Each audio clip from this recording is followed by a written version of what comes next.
In the late 1960s, psychologists at Stanford University performed a test on over 600 children. What they did was they brought these children into a room and they gave them a treat. It became known as the marshmallow study. They would give the child one marshmallow and they would say, if you can wait until we come back, we're going to leave and we're going to come back in a little bit. And if you can wait and not eat this marshmallow, we will give you another marshmallow. We will give you two instead of one. You can eat this marshmallow right now if you want, but that means that you don't get the extra marshmallow later. And the studies were interesting. Some children would hide their eyes, others would turn around and try to not look at the marshmallow, kicking the deck, pulling their pigtails. Some just ate the marshmallow right away. It was a wide variety of results. Of those that did not just eat the marshmallow right away, but they tried to wait for the second marshmallow, only 1/3 actually made the distance. Only 1/3 endured until the end. But in 2012, they revisited this study, and in this case,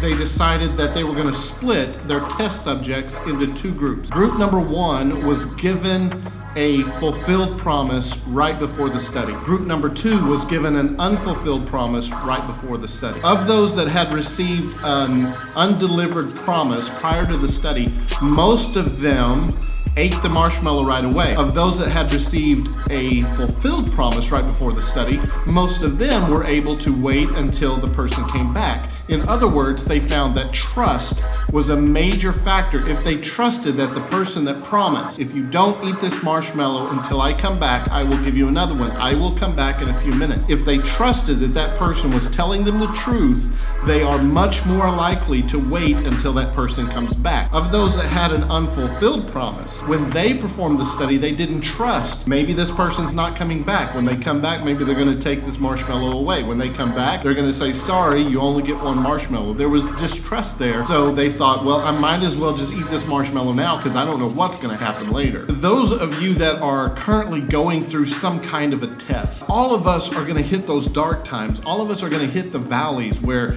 things just seem to go wrong and we're not getting the answers to our prayers and we're wondering if God really even cares about us. When we get in those situations, it can be easy, especially for someone who is a believer but whose faith is shaken, to get the idea that I'm just going to cash out now. I've been waiting, I've been praying, but nothing's happening, so I'm just going to jump in and try to make my own way. That's eating the marshmallow. How many promises of God have we missed out on because we cashed in on whatever He had given us already and just called it a day because we were tired of waiting, we were tired of fighting, we were tired of the struggle? Luke 21 says this, but before all these things, they shall lay their hands on you and persecute you, delivering you up into the synagogues and into prisons, being brought before kings and rulers for my name's sake, and it shall turn to you for a testimony. What Jesus is saying is that there's going to be some things that come your way. There's going to be some intimidating times, some bad times, some dark times, but then He says it's going to turn as a testimony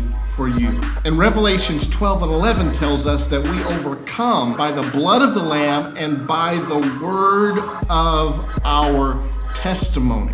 We need testimonies. Testimonies are our power, the thing that gives us trust and faith, fulfilled promises that we take into the trial. If I have testimonies that I look back on and say, you know what, He kept His word before, I am much more likely to be able to endure this trial that's before me, this test that is before me. We have to make it to the end of the test. We have to make it to the end of this trial. And when we do, He's made promises. He's given us dreams. He's told us things that He is going to provide for us. And ultimately, He's told us He's going to save us. And we're going to spend eternity with Him in heaven. We have got to endure through every trial. What we have to do is look back in those times where He has come through for us before. Take that trust, faith, testimony, and apply it to the current test. Then the next test you have another fulfilled promise. It's these testimonies that keep us going. It's these testimonies that encourage each other. Don't discount the value of victories in your life, especially when you're in the middle of another battle. So if you're struggling today, if your faith is shaken and you don't see a way out, keep